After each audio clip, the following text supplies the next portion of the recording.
And today I'm very happy to have here Toby, which was the person actually that welcomed me into the L&D Shakers community in the first place. So it's also a bit personal today, like the session. And we were just actually in a chat a while back, right? And his curious mind, like, navigated and explored like what's going to show you today and how he's actually using some AI tools to build different things, among which also like assessments. And I was like, well, this is actually something really interesting. I'd like to know more about it. And I think it could be also a valuable theme for one of our meetings. So we're gonna, just maybe to give you a heads up, we're gonna kind of start with a more connecting moment, right, Toby? And then Toby's gonna, of course, take a bit more like the lead role there. And at the end, of course, there will be time for questions and for some reflection.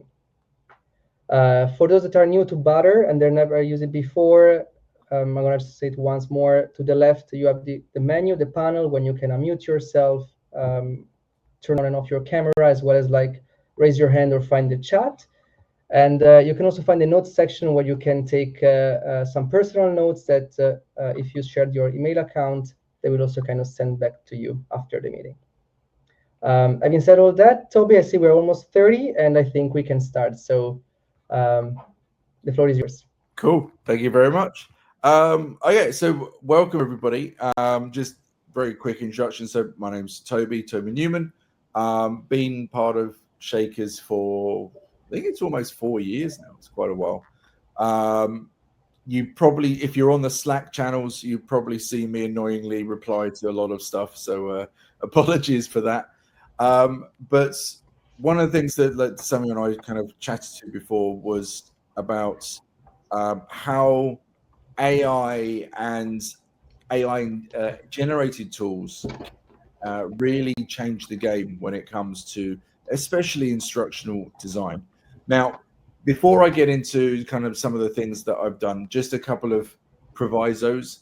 I don't necessarily class myself as an instructional designer. I would say that the vast majority of you are more experienced in specifically instructional design than I am. So I don't want to kind of like, in English we say teach teachers to suck eggs. Don't know where that came from, but I'm sure you guys know more than I do, but I just wanted to kind of share a few things that I think will be interesting.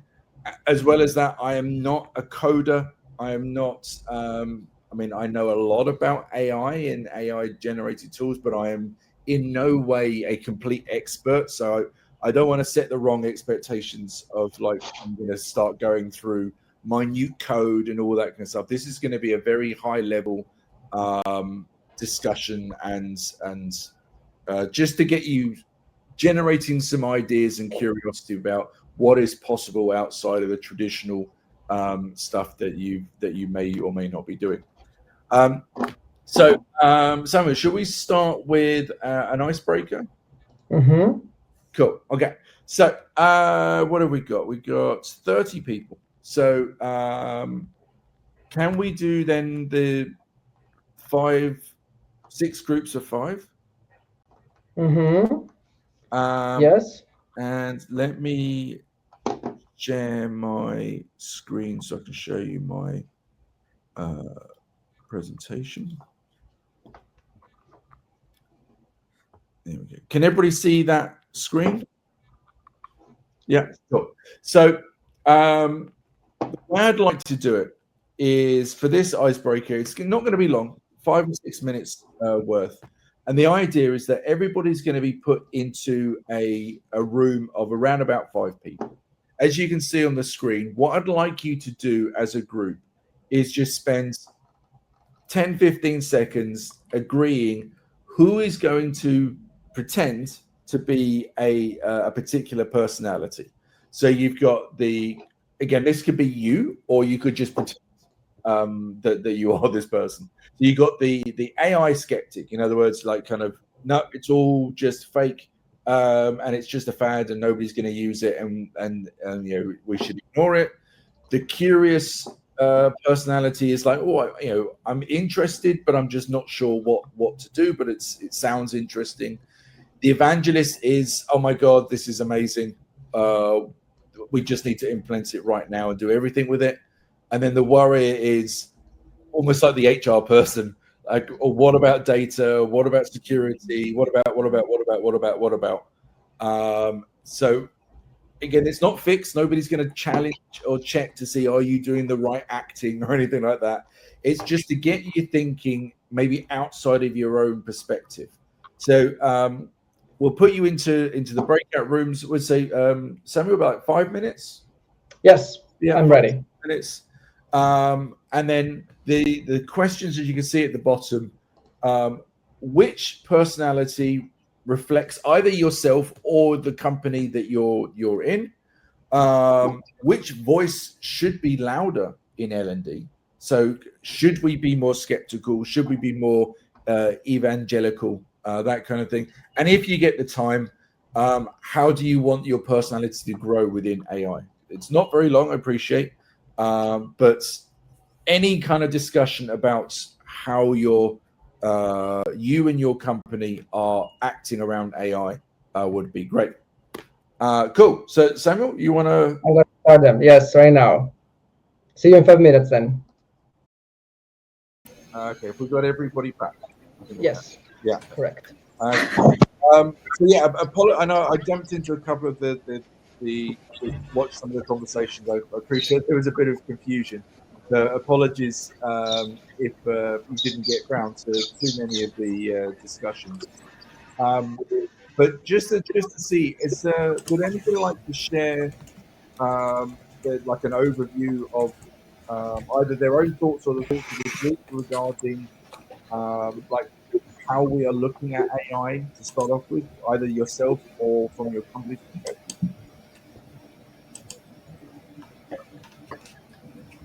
There's quite a lot of background noise coming from someone's microphone. I don't know exactly who it is, but it's like white noise. Yeah, it's better. There we go. Yeah, that's cool. Okay. So I think what we'll do then is we'll crack on with some of the things that I've been doing, and then we can come back to the discussion afterwards to maybe add a bit more credence to the discussion. So for me, as you might kind of be aware, maybe through either LinkedIn or just from Slack conversations, that I'd probably say that I'm an evangelist. I'm skeptical in terms of it can't do absolutely everything, but there is a great deal that AI can do, and I've always said to people that AI won't replace you, but somebody using AI will. And to that note, if we look at, I think, let me just make sure. Can we make sure that everybody's on mute? Yes, I'm on to it. Thank you. There we go. Cool. Where was I? Yes. Yeah. So one of the areas that I wanted to focus on specifically today was the assessment area, and I think if you look at traditionally when it comes to assessments, you've got Microsoft Forms, or you've got maybe the more posher ones of like Qualtrics and those kind of things, but in a sense they are relatively basic in what they can give us in terms of feedback from either training or training needs analysis or whatever it is that we're asking. And usually that is a set of questions. Either it's all text or it's a mixture of like text and NPS questions and Likert scales of how much do you agree with this statement and all that kind of stuff. And we rely obviously on the honesty of the participant to add in their information, and then you can get, depending on how good your branching system is and how good the tool is, you can get certain information out of it. But one of the things that I have been playing around with is what they call low code or no code AI tools. And in a sense, so the one I'm using is called Botpress. And Toby, sorry to interrupt, but could people do like a thumbs up if you actually can hear Toby? Because I'm seeing in the chat that not everybody can. Oh, yeah. So not everyone, but still the majority somehow, right? Kat, I see you saying no, but everybody else so far was able to listen to Toby, or yeah. Cool. Okay. Can you try to log out and log in again, because maybe it's more on your side. Okay, sorry, Toby, continue then. That's okay. So yeah, so with assessments, I've been particularly playing around with a tool called Botpress, but there are many tools out there which are like Botpress is free for the first bot, and then it's like it goes up, as you can imagine, quite expensive after that. But to start off with, it is free. But I don't want this to be a promotion of any one particular tool. I want it to be more a case of what you can do without having the knowledge. Now, like I said at the start, I am not a coder in any way, shape, or form. I don't know JSON.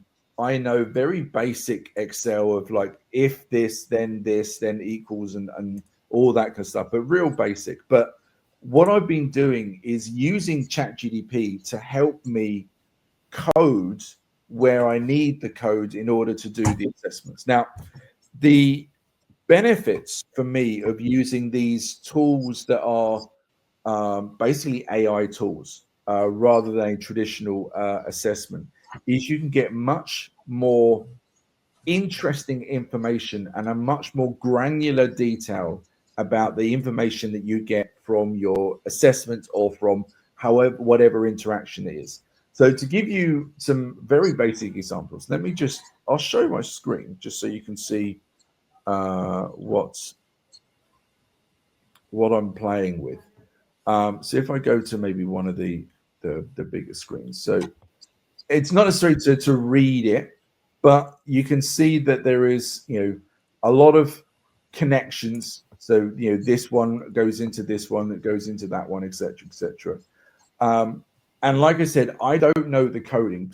But if I open up, say, one of these codes, you'll see there's a lot of code in there. I don't necessarily know what all that means, but I don't need to know because I've got ChatGPT to help me.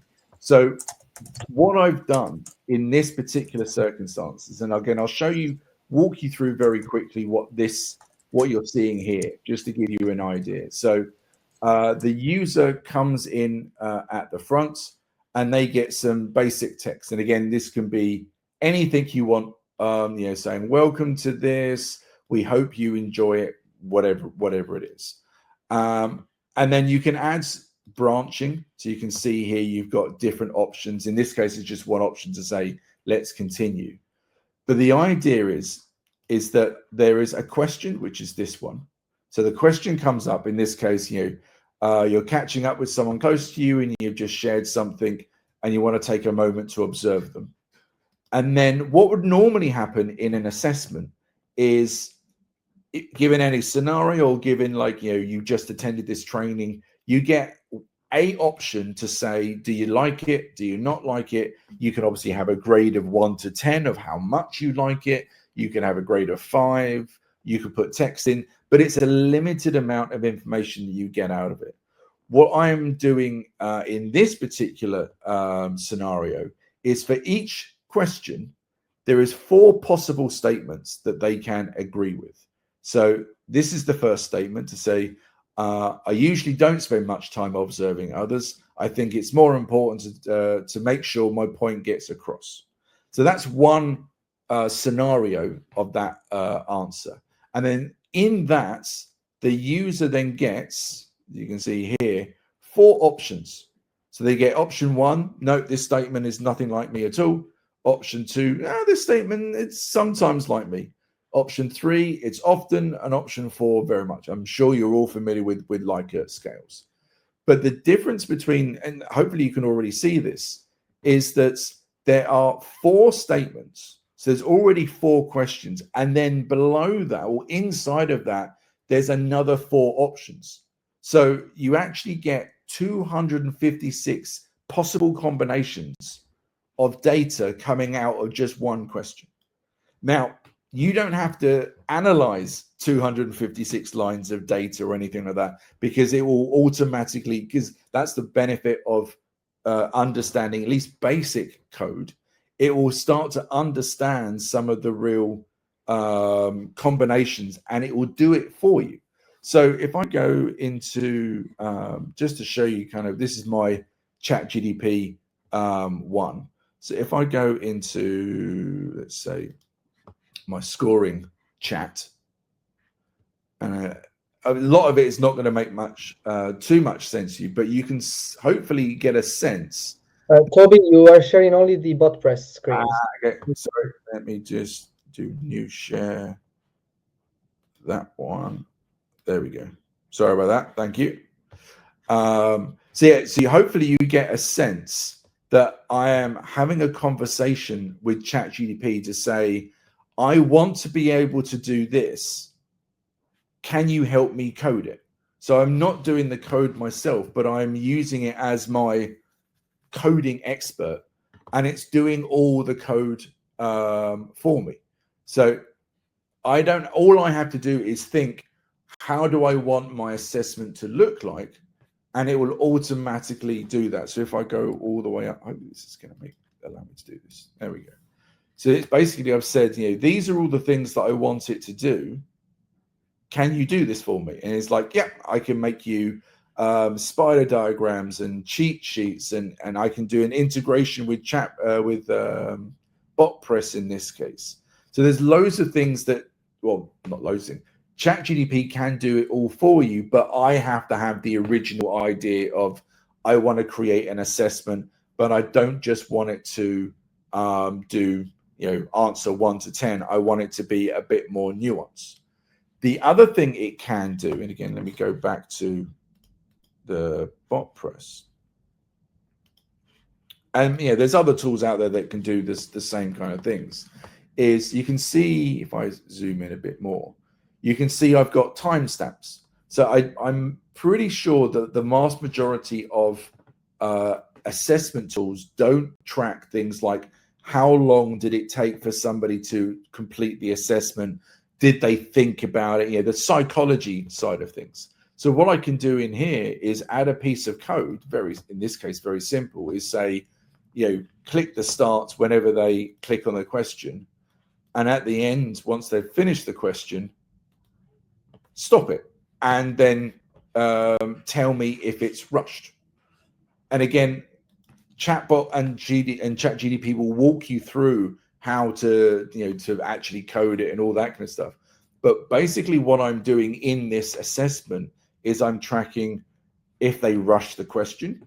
What happens if they rush the question? Do I want them to retake the assessment if I feel they've rushed it too quickly?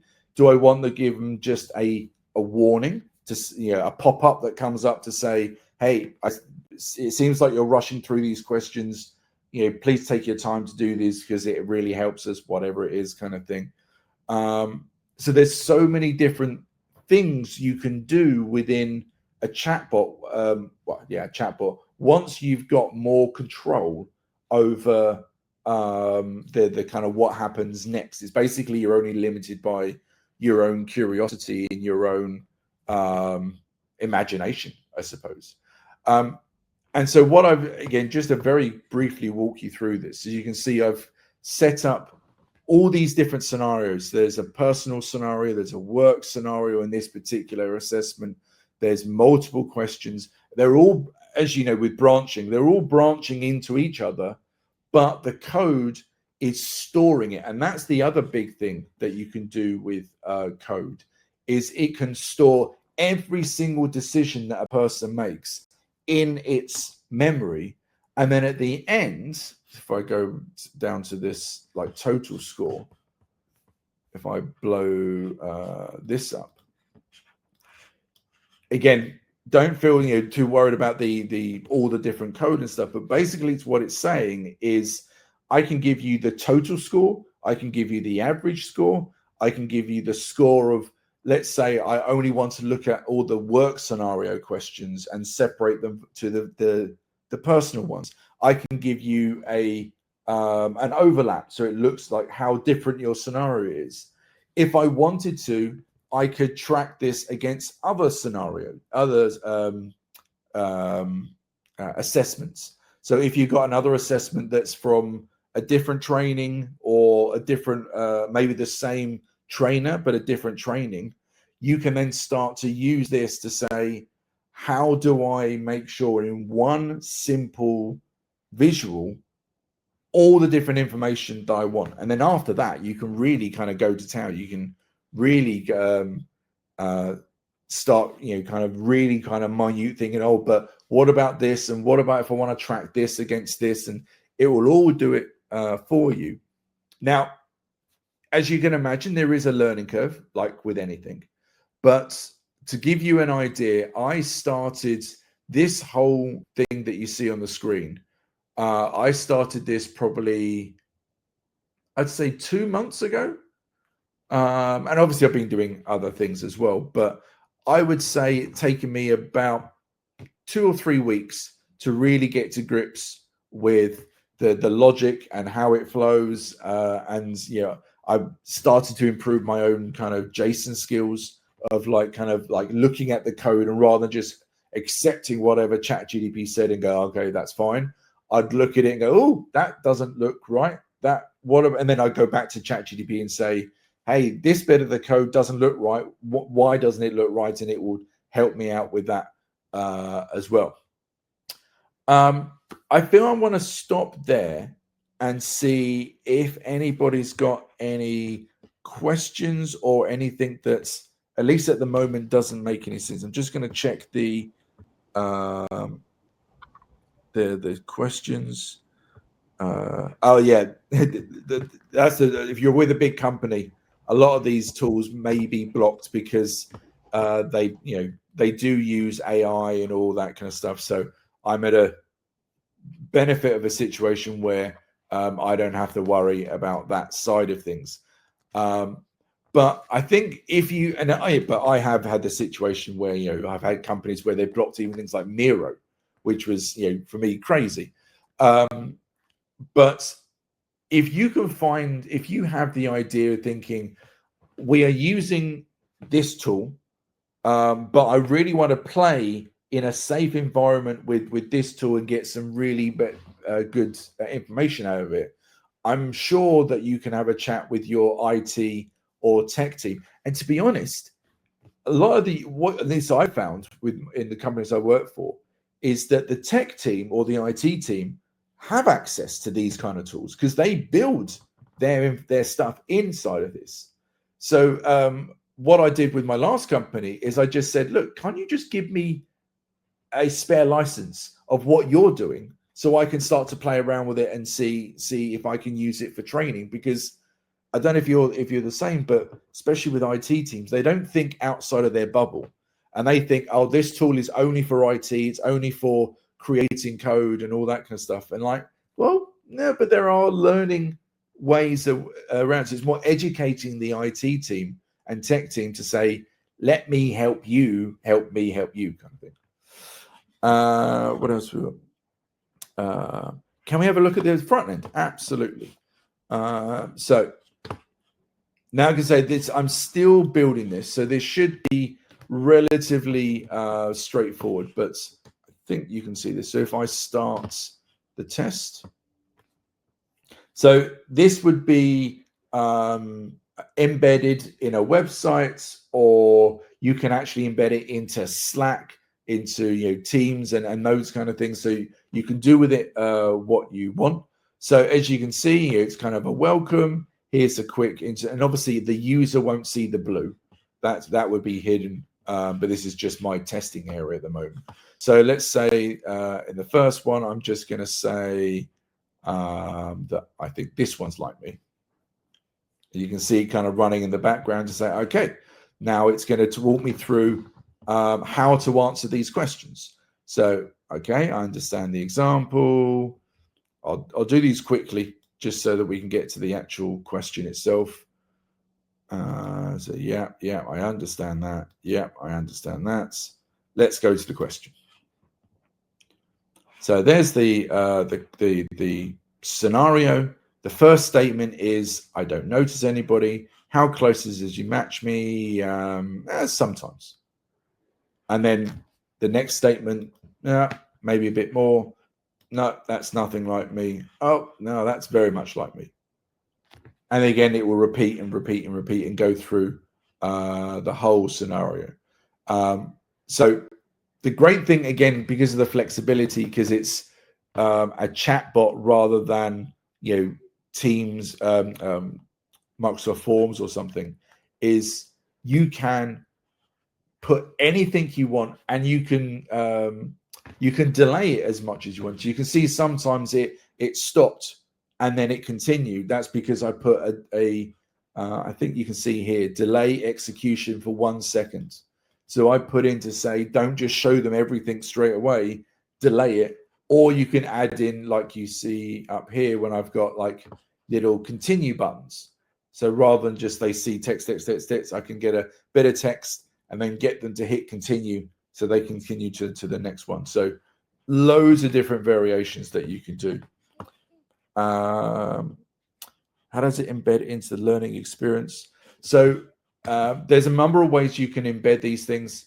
You can share it, so simply a link, and then they link to this area. Or if I publish this, it will give me the equivalent of a SCORM file that you can then upload into, again, depending on which LMS you've got. Not all of them are as flexible, but a lot of them should accept this as maybe at least an object, or for those who understand, like an iframe that you can put something inside it. So there's many different ways. And again, want to stress again, I am not a developer, I am not a coder, so I wouldn't know the ins and outs of exactly how to do it, but the research that I have done is it's relatively flexible. Has anyone tested something like this in Adobe Captivate? You mean in terms of like Jordan? Do you mean Adobe Captivate in terms of that? Could you do this in Captivate? Yeah, I'm just thinking about the embedding options, because we can do web objects, but in the new version, at least Captivate 12.6, it's not the same as the old one where you could run scripts. So I'm just wondering if it could actually be embedded. But perhaps what you mentioned, because we upload in our LMS using SCORM, so this could be a SCORM file added at the end of the course, I think. Okay. I'm just wondering if anyone managed to actually put it in a Captivate e-learning course, like that actual file. Let's see what this guy says. Can you? But again, I'm not actually sure if we can even use the coding tool in my company, security and things like that. Yeah, exactly.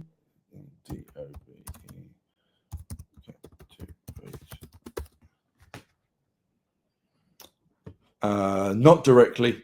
So Botpress is a conversational chatbot. Adobe, obviously, e-learning tool. It can't be natively done, so there's no export to Captivate button, but you can do a workaround of putting it in a HTML frame in Captivate.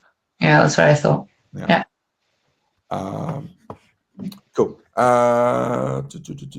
Have you tried with any images? So that was the other thing I was going to say. If I go back to new share, go back to this one.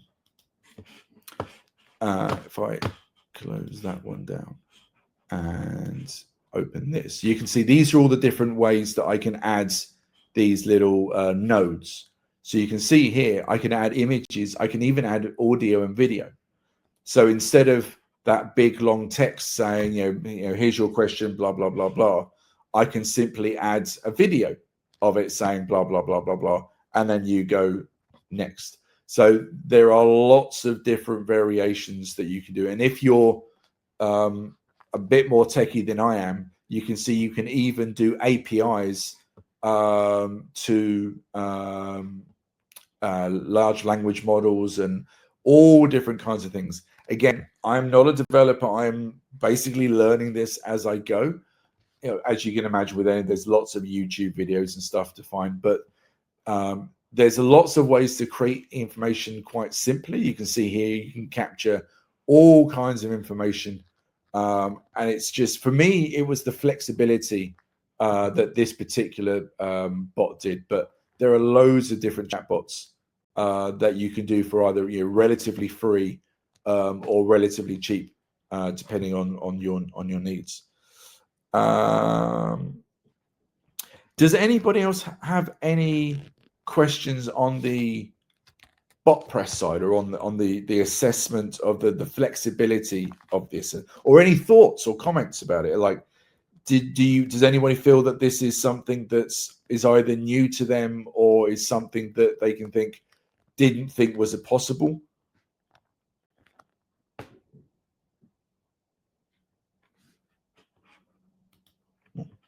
I'm assuming this the quietness is just contemplation and seeing what's possible.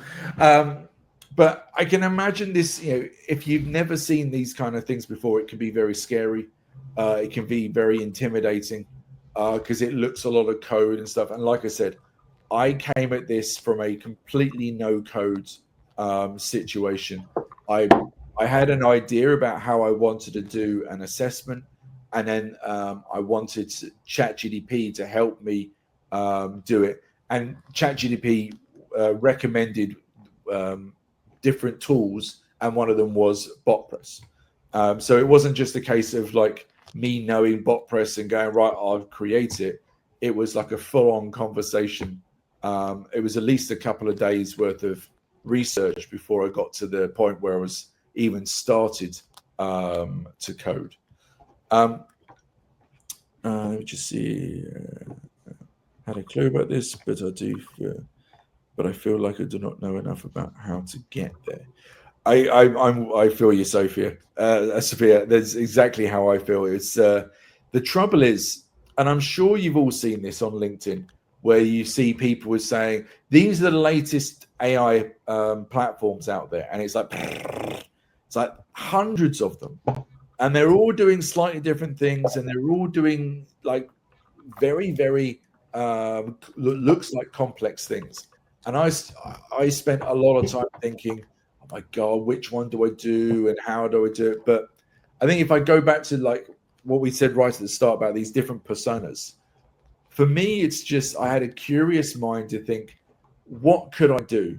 And thankfully for me, we have ChatGPT that I can then sit there with ChatGPT and say, this is my situation, and I want to be able to do this. What would be the best tool for that? So it is a scary thing. But again, if I go back to the statement I said at the start about AI won't replace you, but somebody using AI will. For me, this is a perfect example of that. So if you've got two people vying maybe for a promotion, instructional design, or maybe they're looking for a new person and you're applying for a new job within instructional design, and one person is showing them like a simple chat bot or a chat GDP bot, and I'll show you that in a minute. Or you've got somebody else, maybe yourself, or maybe somebody that would show them, oh yeah, I've made loads of assessments and I can do data inside Excel.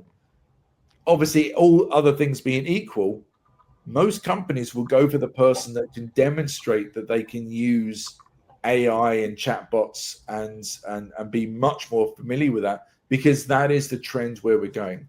I spoke to my old chief financial officer, and he said that the way he sees the next 5 years is that they won't be sacking people, so they won't be getting rid of people and AI replacing people. What they'll be doing is using AI so that everybody's time efficiency is increased, say, by 25%. That means that the money that they're making out of, say, that 1,000 people, you can add 25% onto that, because just due to efficiencies and all that kind of stuff. So that's where companies are looking for it, is to see how can I make efficiencies and how can I increase the number of people I've got, rather than trying to sack people and all that kind of stuff.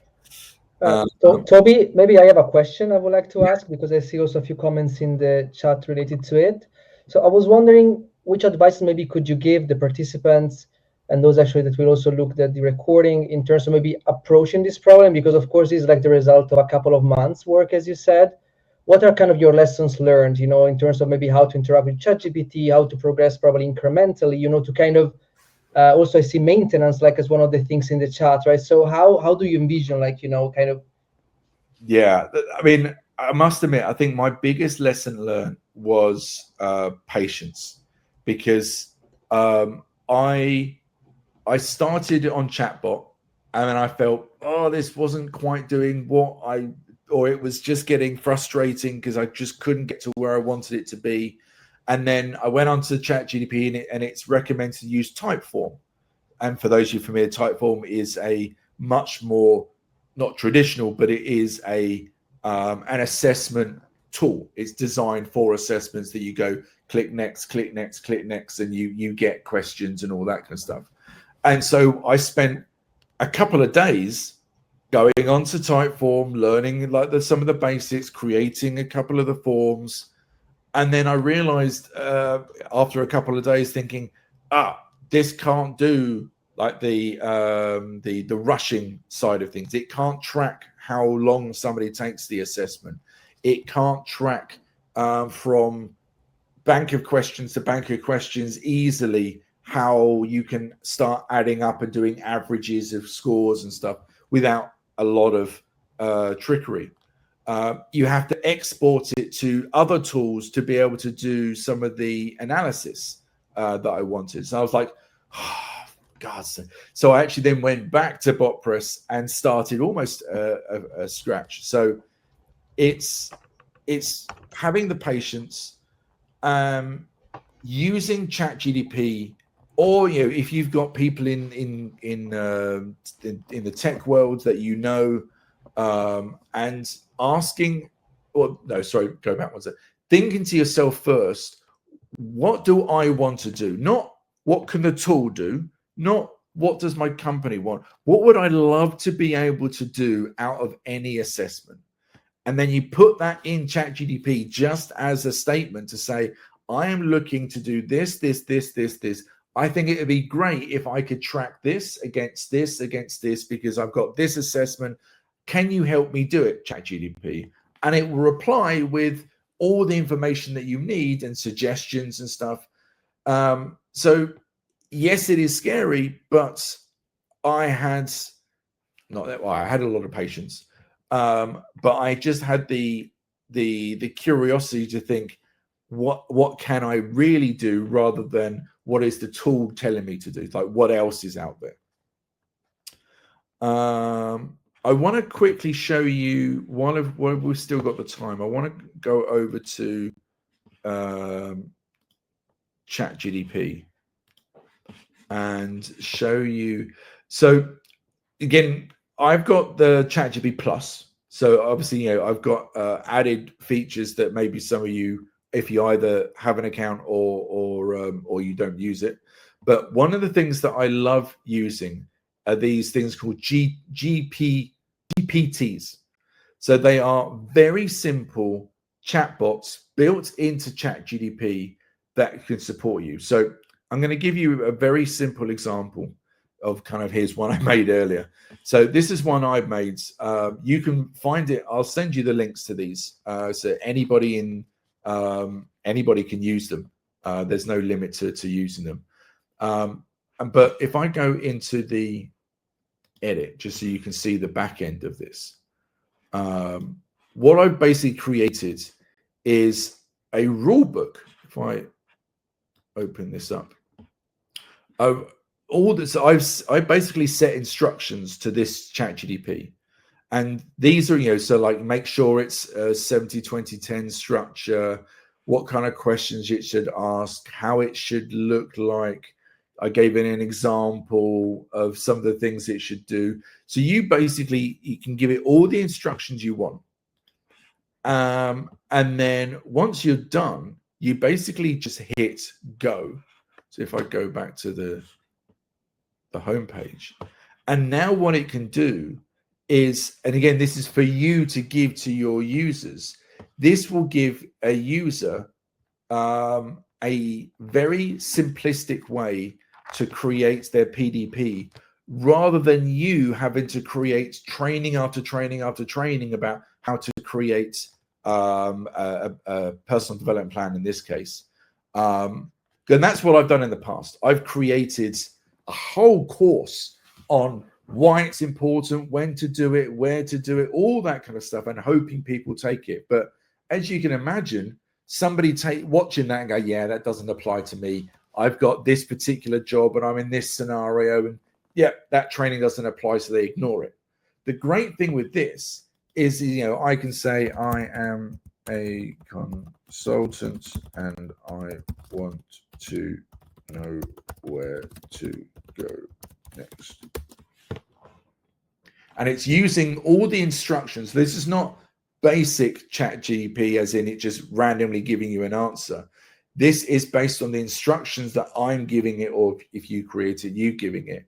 And it's very specific to you. So you can see it's giving me very specific instructions about me and about how I can do it. And obviously I can enter in as much information as I want in terms of what I'm looking for. Because, as they say, you put shit in, you get shit out, or you put good information in, you get good information back out.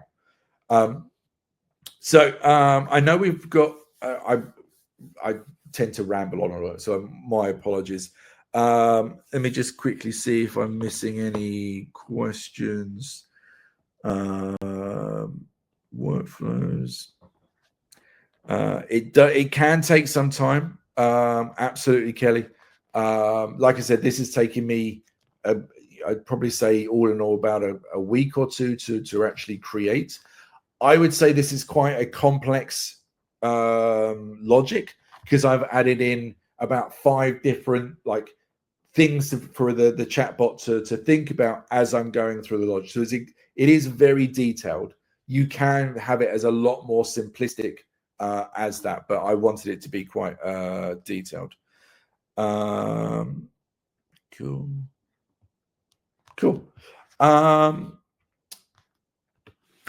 Samuel, did you want to do, because I'm conscious of the time, I'm thinking maybe rather than doing a last breakout, is just to kind of open it up to Q&A, or maybe open up to anybody that's tried this in the past, or maybe somebody's had their own experience of doing this, or frustrations maybe, and would like to share.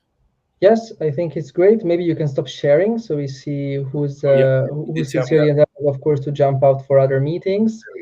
And I think it would be quite nice indeed to see if what are the thoughts, right? I mean, we saw a couple of people that wrote in the chat, but do you see it's something that could be applicable to something, maybe a project you're working on? Like I saw some people mentioning a different use case, so I think let me pick it up.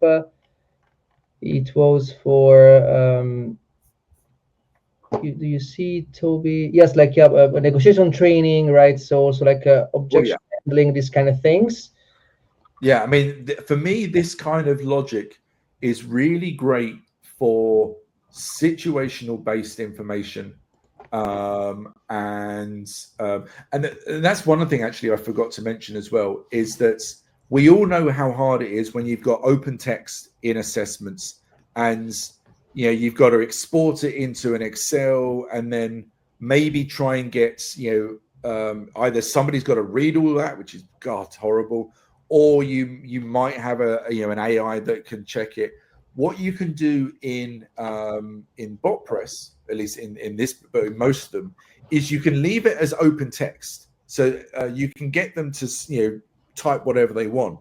But in the code, you can say, capture these keywords. If they use these words, boom, boom, boom, boom, store this here, store that here, store that here. So you can leave them with the free text, but you don't have to spend the goddamn ages trying to analyze all that open text. But you can have the chatbot create that logic for you from their text. Cool. So yeah, that was kind of my mind dump. I hope that was interesting. I think, like you said, Sam, there's a few people on the chat saying that it was interesting and kind of thought provoking. Which, for me at least, that's kind of all I want to do, is just open that window to say there are other alternatives than the traditional assessment tools. Well, not just assessment tools, but those kind of tools. Does anybody have any thoughts, questions, any struggles that they might feel would come up, obviously apart from the IT stuff? Or also like a takeaway, right, Toby? Like a takeaway they kind of carry on maybe to the rest of their working day. Anything that you think, I'm going to try this one thing out of all of it.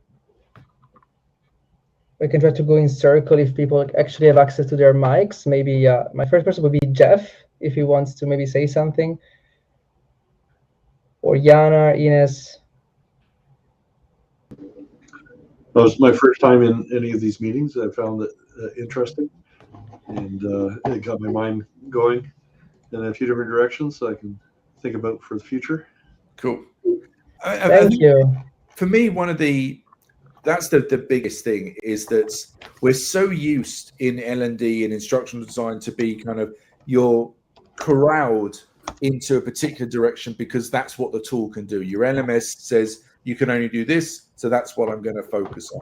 Or your assessment tool can only do this, so that's what I'm going to focus on.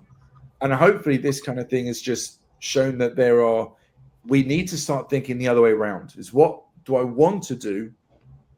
And then what tools can then help me achieve that goal rather than the other way around?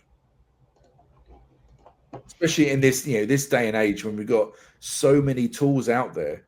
There are thousands of AI tools. So there's going to be one that suits your needs. Yana.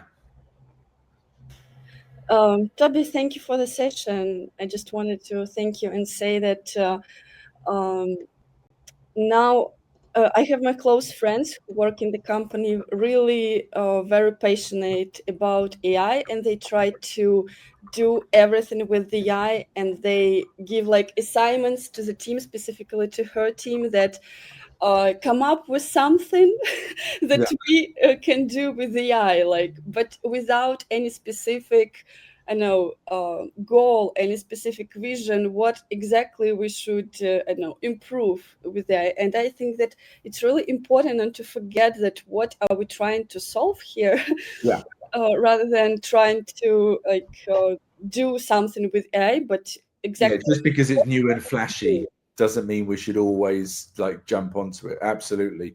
I think it's so important that we need to understand what the individual users are, and then if the answer isn't necessarily AI, then that's great. The way I've used AI, or at least in this case ChatGPT, is just to be somebody to bounce off. If you're in a big company, that's great because you've usually got good colleagues to do that with you. If you're in a smaller company or you're a freelancer or consultant, you don't necessarily have that luxury.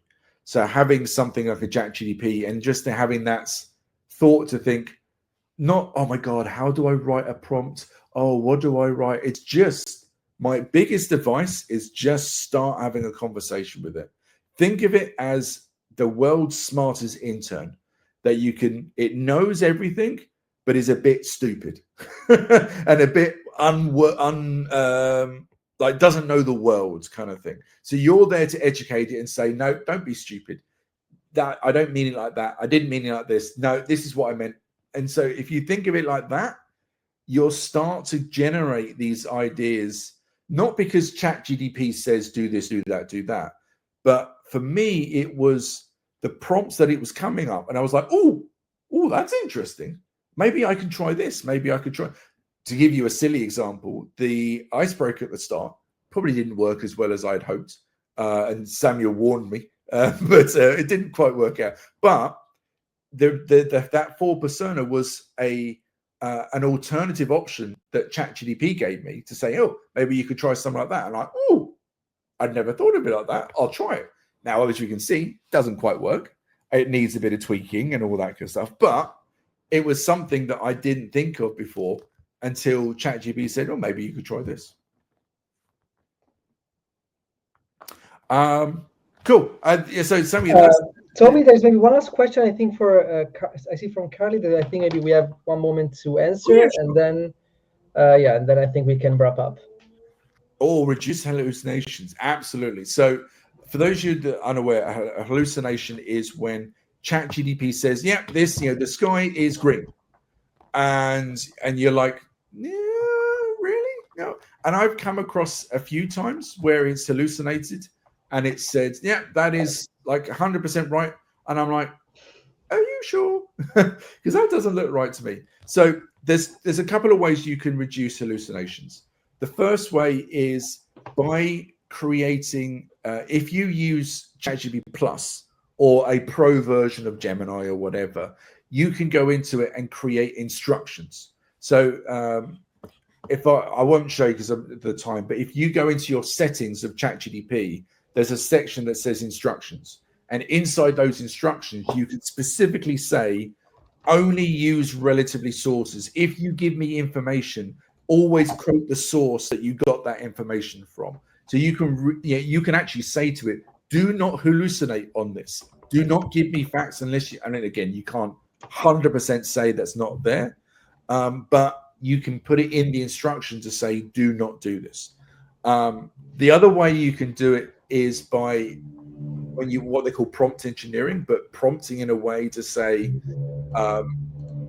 this is the question that I've got, but please, when you give me the answer, double check it against the known information. So you can put in the prompt to say, do not guess this, do not attempt to figure it out. This is important. So you can really kind of talk to it as a almost like a kid, and say, these are the instructions I want to do. Now, that's not going to completely get rid of hallucinations. You still need to turn your brain on. I've seen some stuff in LinkedIn recently saying that ChatGPT basically kills your brain cells. I think it's a bit BS at the moment, because for me, it doesn't. I think if you use ChatGPT blindly, then you kind of deserve to lose a few brain cells, because it's not designed for that. It's designed to give you an output, and then you turn your own brain on and go, okay, that looks right. Okay, right. What can I do with it? But yeah, that would be my 2 pieces of advice for hallucination. Thank you, Toby, again for this last comment on this. Well, I would actually then like to wrap up, seeing that we are almost on the 1 hour mark of the recording.